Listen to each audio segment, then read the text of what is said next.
are joined by Mr. Samir Abbass, Egyptologist. Good morning.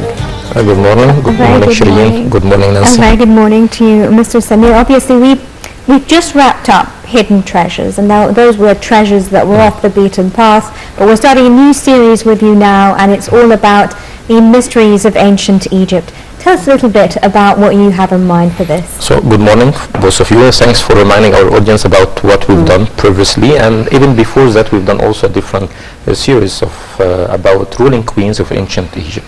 So, I found out that the idea of having different topics or related topics like series is quite interesting because it keeps our audience attached to us, you know, to keep up with the different topics and different episodes.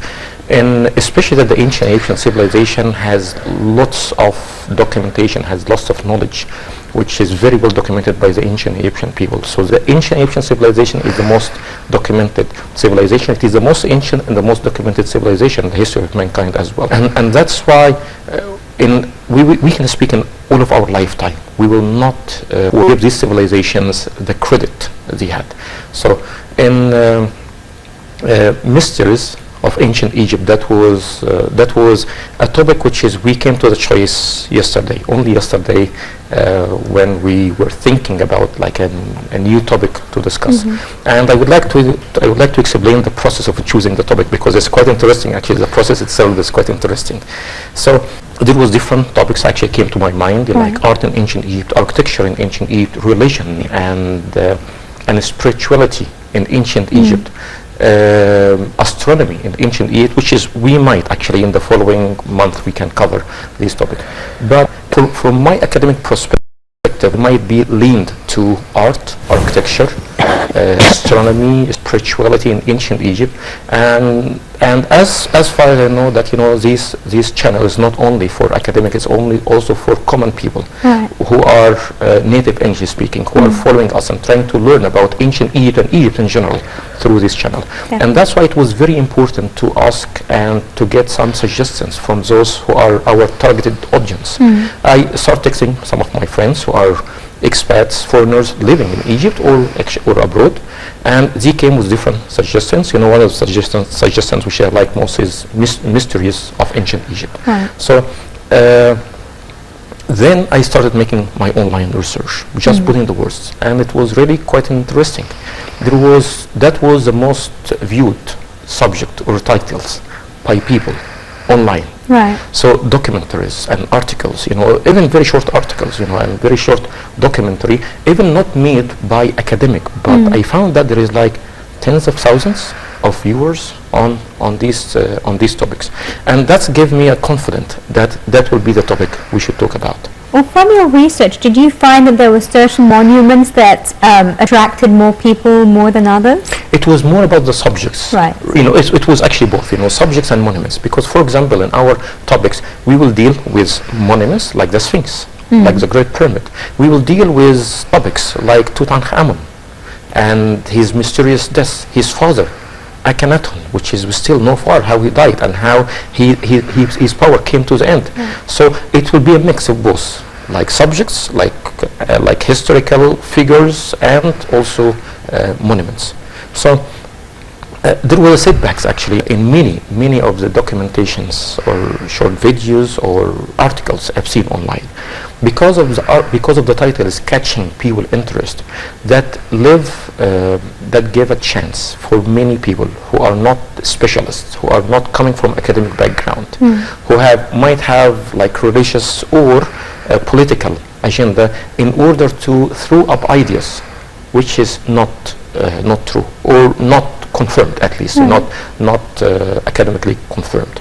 And that will be my approach actually in these topics, which is that this topic will discuss debating subjects, debating information about maybe it's a very famous monuments we have, about the Sphinx, for example, about the pyramids.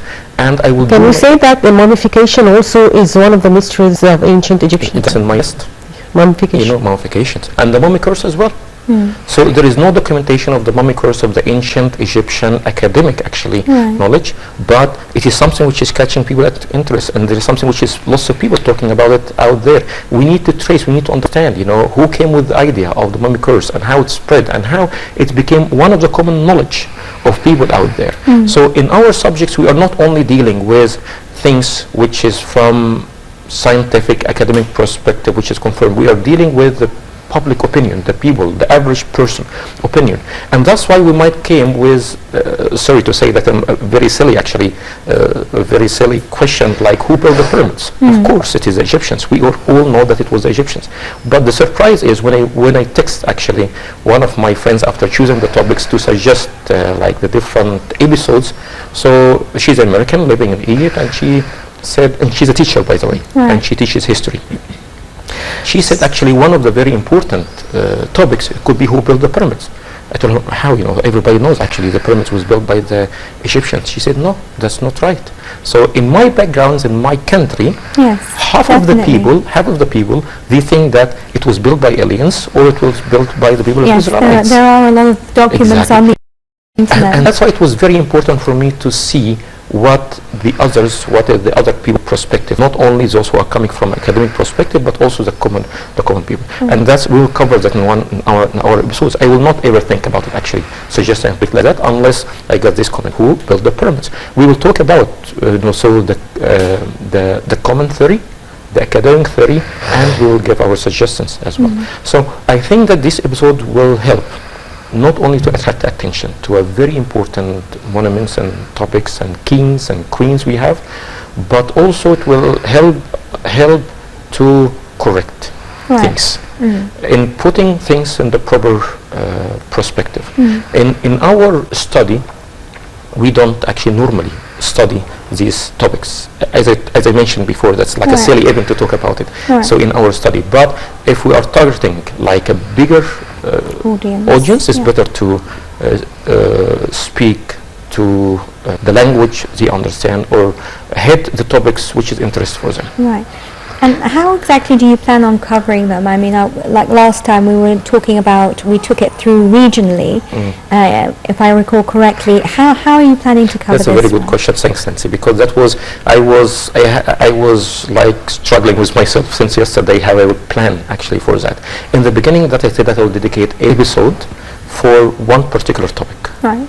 Then I start writing down the topics, and the more I write, the more I get excited about this subject, and I ended with more than 20 topics.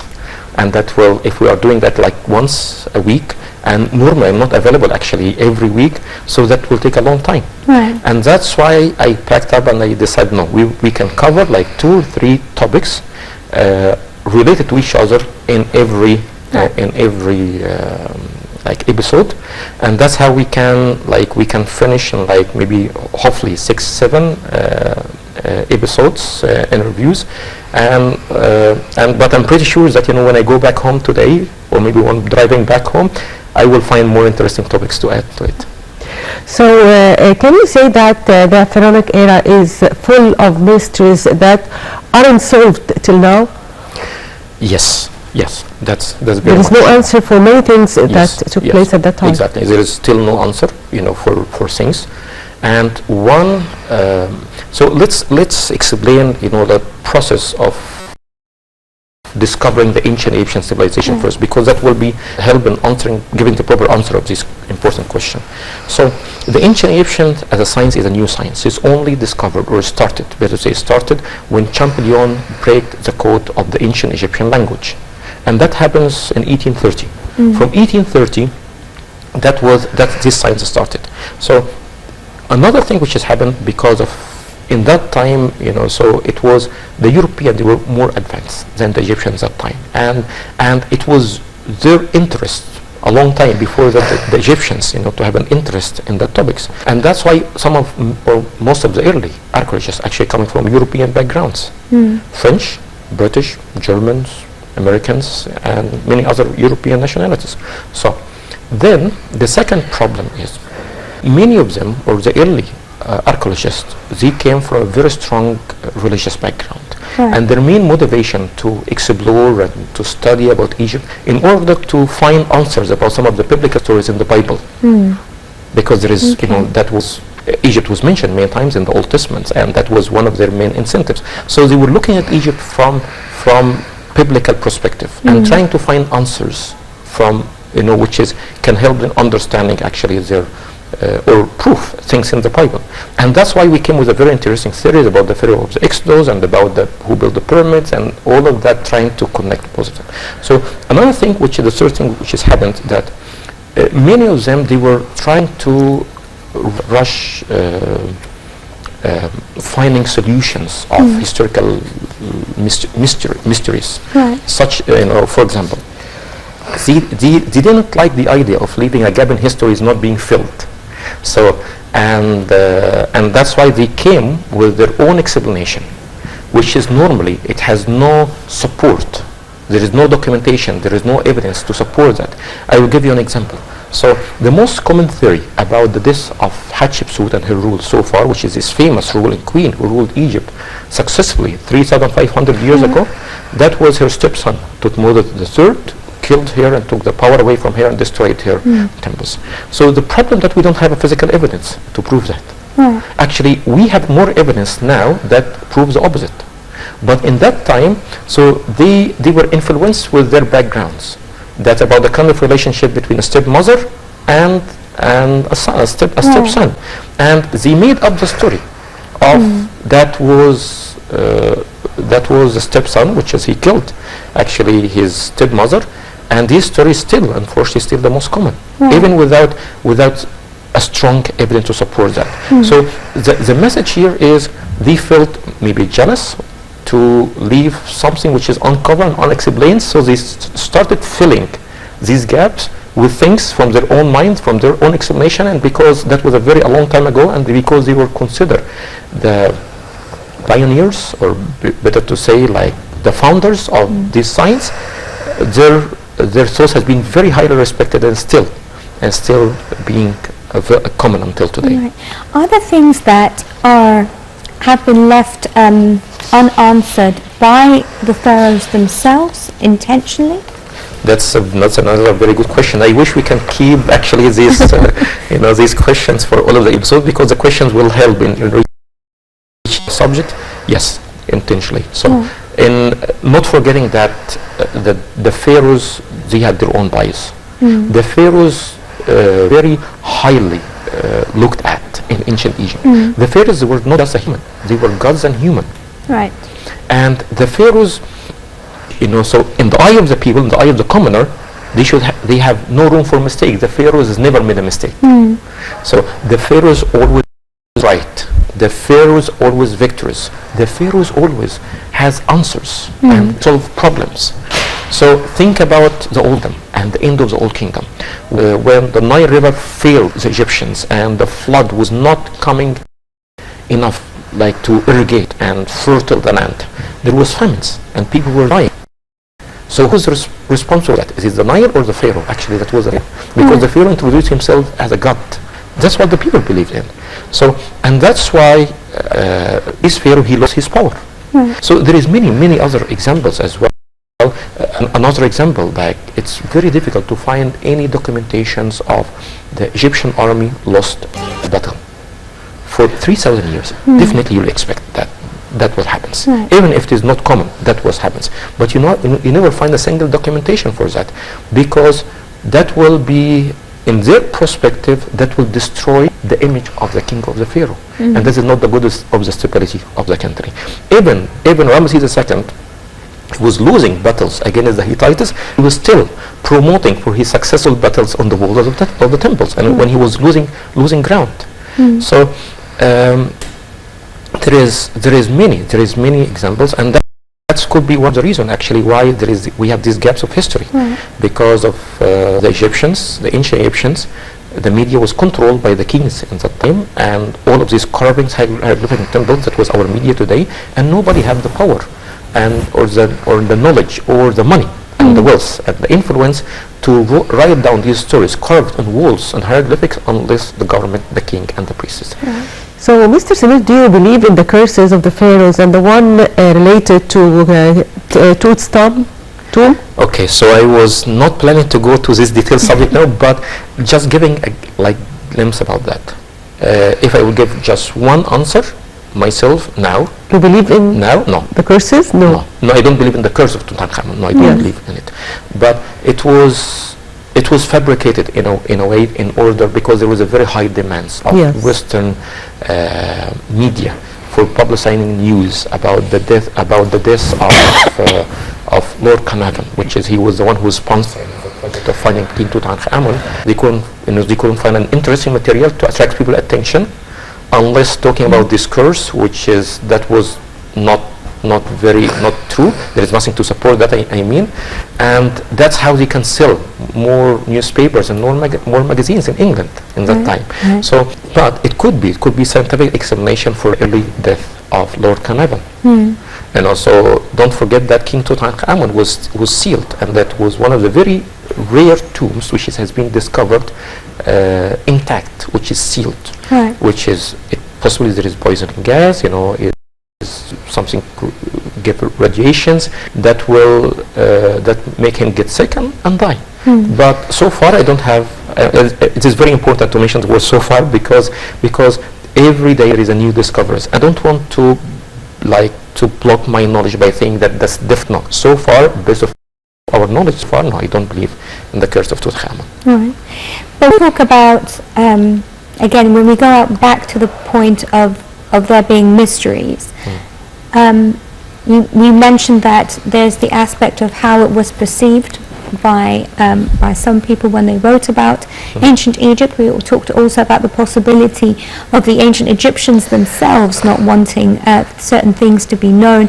But are there other theories that could lead us to the fact that certain aspects remain mysterious? Yes. So yes, that's another important question. Will bring us to the third reason why we have some mysterious subjects, is because there was a knowledge, but this knowledge so far is not being discovered or has been taken away. Don't forget that Egypt has been invaded during the ancient Egyptian times. Hyksos invaded North Egypt. When the Hyksos invaded North Egypt, they came from different backgrounds. They don't respect the ancient Egyptian religion and culture. So when they looked at the pyramids, they became very happy, very excited. They looked at the pyramids as rob me sign, like a treasure box. So, and they wasted no chance of taking advantage of the pyramids. Some of the pyramids has been taken down from the bottom in order to find the burial chambers. I'm not saying that that's only happened by the Hyksos. It happens by some of the ancient Egyptians at the end of the Old Kingdom as well. But in the process of doing that, of course, things has been destroyed. And this is another thing. In the early time, in the 1700 and 1800, and even in 1900, when still the Egyptian government in that time not familiar with the importance of the ancient Egyptian history and relics and temples they have. So they did not care about who will come and take what to wear. So there was many European treasure hunters, which is among them there is some academics like William Budge.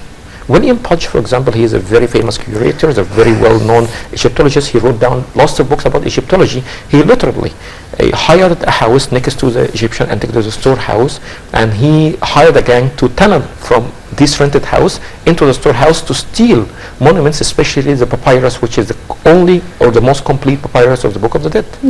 So another thing, in Abydos, that was like Mecca. For them back in that time. That was like Jerusalem for Christians and Jews for them back in that time. So every Egyptians, even if he couldn't afford to pilgrim there during his life, he would pilgrim there his coffin, and his mummy will be carried there to Abydos. If they cannot afford that, they will erect a tablet for him. There was hundreds or even thousands of tablets was erected in the desert valley of Abydos. All of these tablets has been taken, stolen, taken away from Egypt, and even not marking the location where these tablets has been taken from, so we can know through the connection we know the history, because that's another important thing. Another thing, that some of the treasures which has been taken away from Egypt, by this extent, you know, by encouraging black market, and Egyptians were very poor and they don't understand the value of these things, and they were helping for a very small amount of money, for helping Europeans to steal these treasures.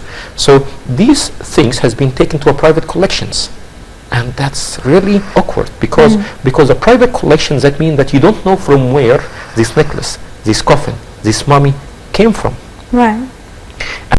And hence that help us figuring out the history of Egypt, which is that cannot be happens. It happens only when academic archaeologists, they excavate that and they mark and label and they say that that was found here, and then it might take 100 years for other generations of researchers to figure out the connection between this coffin, this mummy, and this tomb, and this location or this tablet.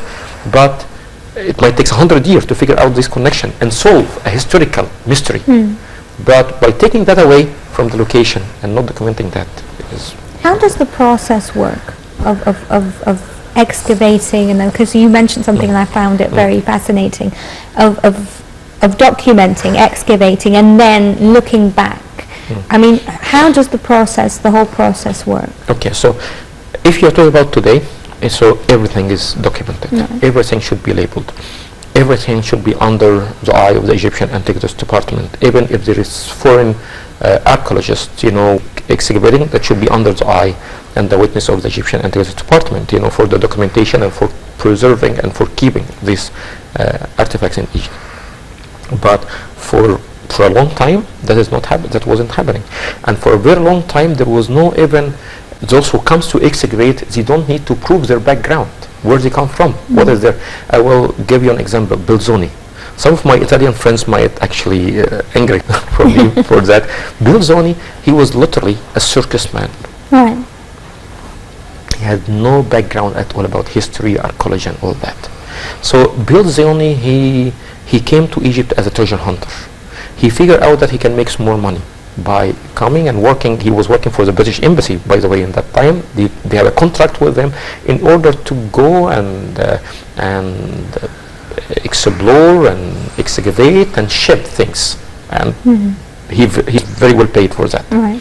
So that's giving you an example. So Belzoni, he don't have enough knowledge or backgrounds to respect these monuments in a way to keep it or preserve it in its place, or at least when he moves things, so he keep a records, a detailed record, detailed study from where it came and what was the purpose of this piece in that particular place.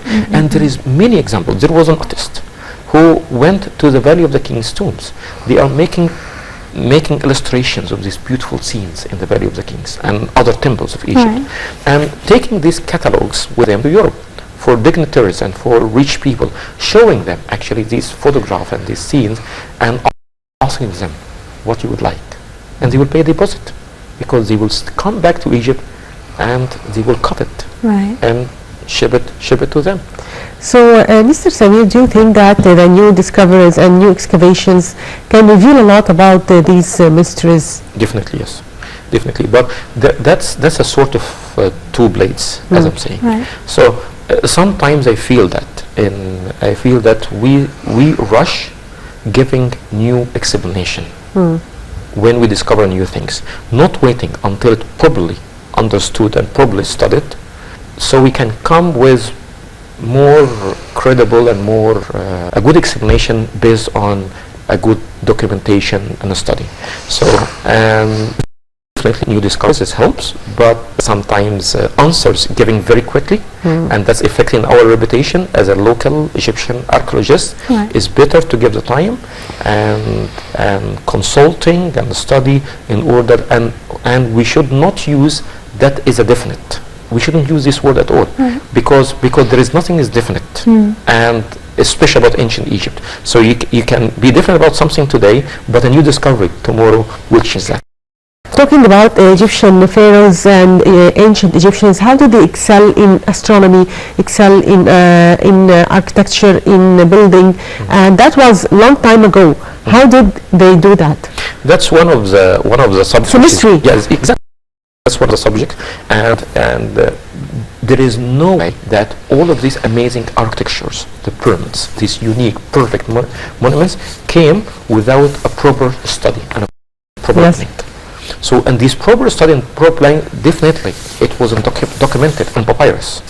And because of papyrus is very fragile compared to the stone, it's difficult to keep it until today. Not only there is other reason as well. So, in the way of preserving things in ancient Egypt, the temples were like the source of knowledge and having all of this secret knowledge. What happened to the temples after the collapse of the ancient Egyptian civilization? Has been burned, has been destroyed, has been used as a recycled building material. So what happens to the ancient library of Alexandria, which has had hundreds of thousands of manuscripts, which comes from the ancient Egyptian temples? It caught fire 3 times. And that's one of the reasons why we lost this knowledge. Hopefully, still, something is still hidden somewhere which is not being discovered yet, and that's still my hope. That's definitely a very devoted scholars who are really believing the importance of these papyrus. They grab them and they start running and hiding them somewhere so nobody will find them and destroy them. So that might happen. Well, as promised, we'll be joining you every Wednesday for more on mysteries of Egypt. Mr. Samir Abbass, Egyptologist and historian, thank you very much for coming in.